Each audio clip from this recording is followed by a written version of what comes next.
All right, people. It's Coach Simmons here. It's about time we have some real talk out here, right? Real conversations.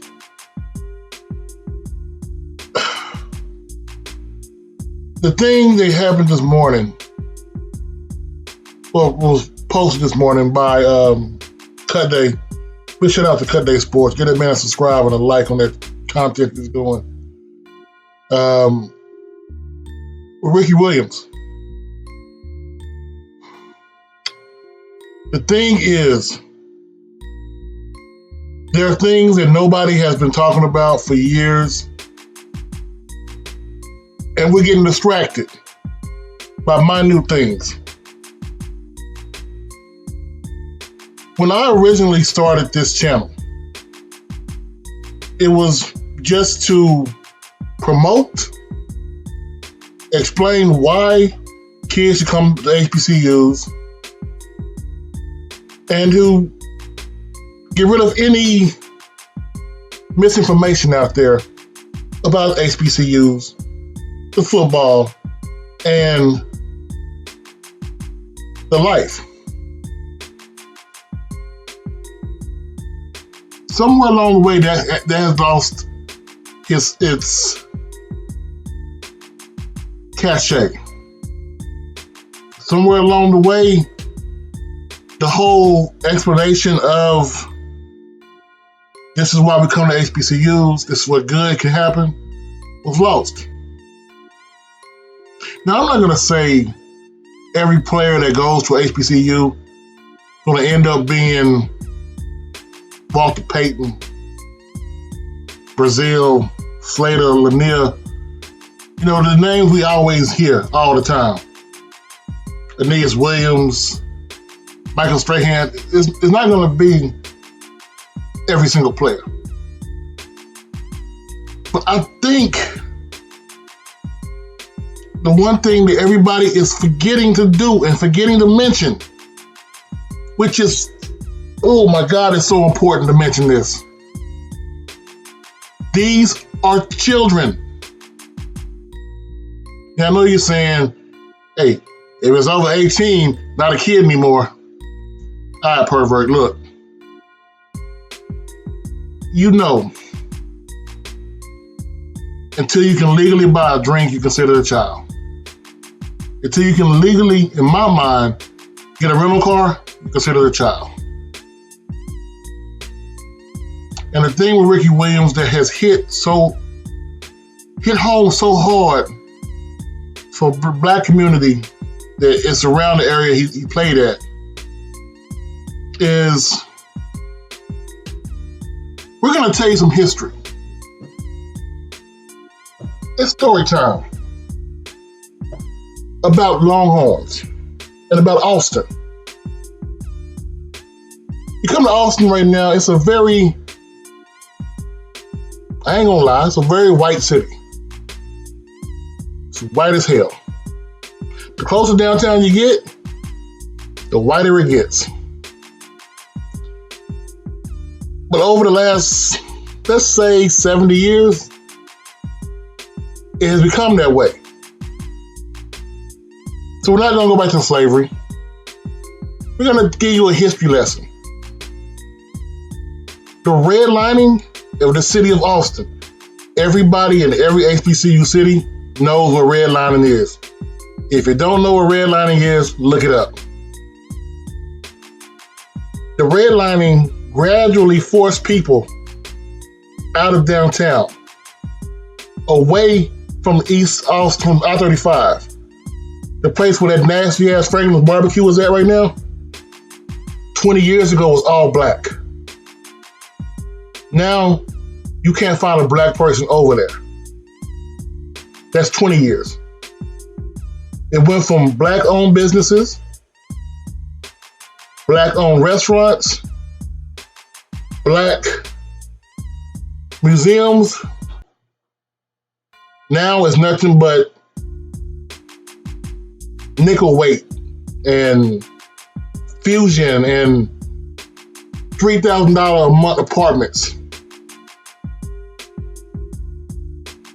The problem with UT and East Austin and Black Austin, minority Austin, is they have been pushing us away for decades. So when Ricky Williams comes from California, first of all, on the tour, I'm not saying about anybody's personal preference. If you like a white girl, a black girl, a Mexican girl, that's up to you.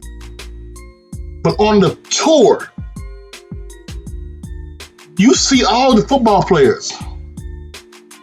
You think, oh, this is a pretty diverse campus. No. The football team and basketball team, that's the black part of the campus. They give you the snow bunnies.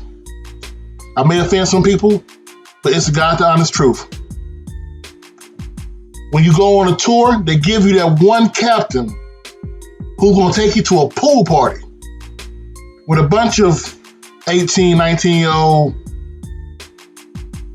very eager white ladies. It's always white women. I don't know what it is. There may be his stories about black women, but it's mostly white women. They do anything they want to. The scene from He Got Game is very freaking true. So once they get you there with the promise of all these plethora of snow bunnies, they may put money in your pocket. They'll go ahead and show you the black areas of campus. Those 1 or 2 blocks. Once you get there, it's a whole different story. And this was back in the day when transferring was not as prevalent as it is right now. The same trick that went on with Ricky Williams goes on to this day.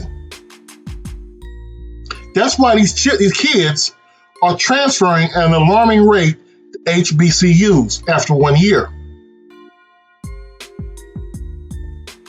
I mean, because honestly, if they were at a Power 5 school, they can go to a non-Power 5 school and play. They can go to a regular FCS school and play. But they're transferring to HBCUs. Why is that?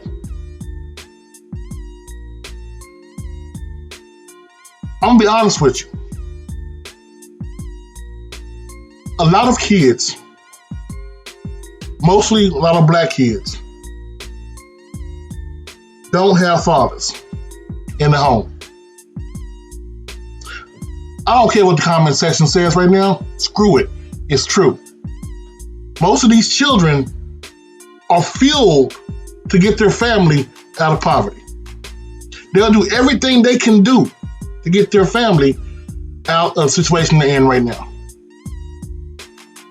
When they get to a PWI, those schools are so massive.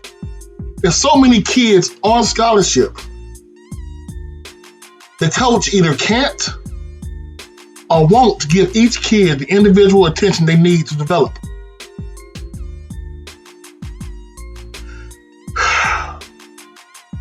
HBCUs, PWIs, and FCS schools, but mainly HBCUs, have an advantage because they have the staff that's available to help these kids learn and become men. Give you an example.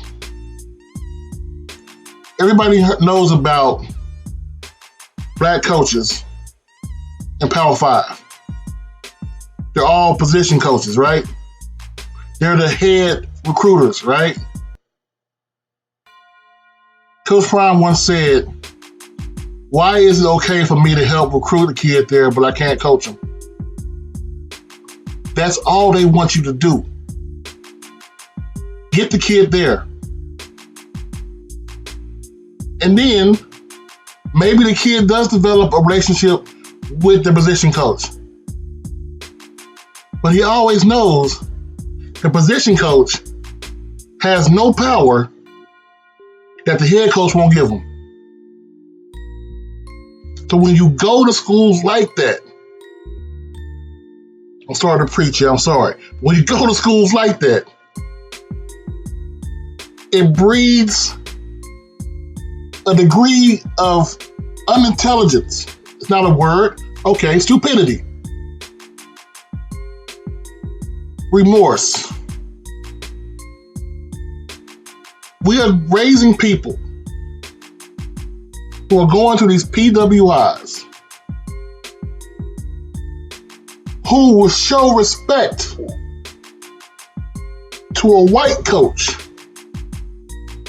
but show nothing but angst and disrespect to a black coach.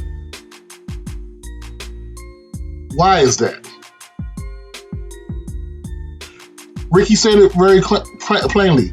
If he was a kid at this time, it would be so easy to get him to come to an HBCU. And that brings me back to my whole reason for starting this channel. HBCUs are really only known in the South. You may have heard of them in the Northwest, but you heard about the band. You may have seen Drumline. We got to positively promote these schools.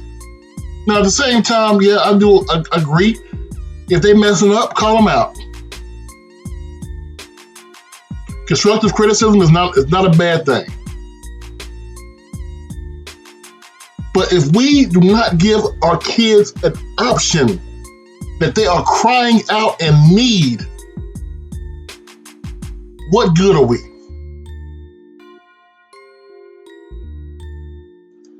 This channel will never be that.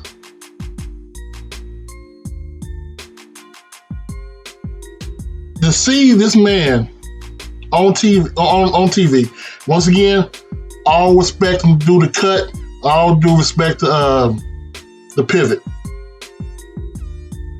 That is a man who has went through some crap because of what happened at a PWI. You are idolized until they don't need you.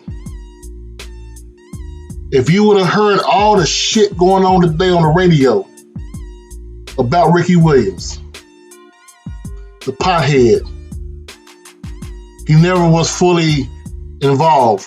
He was a loaf. But they used that pothead, a loaf, never involved player to the day he couldn't do it anymore. Vince Young, same deal. Cedric Benson, he won a title, right?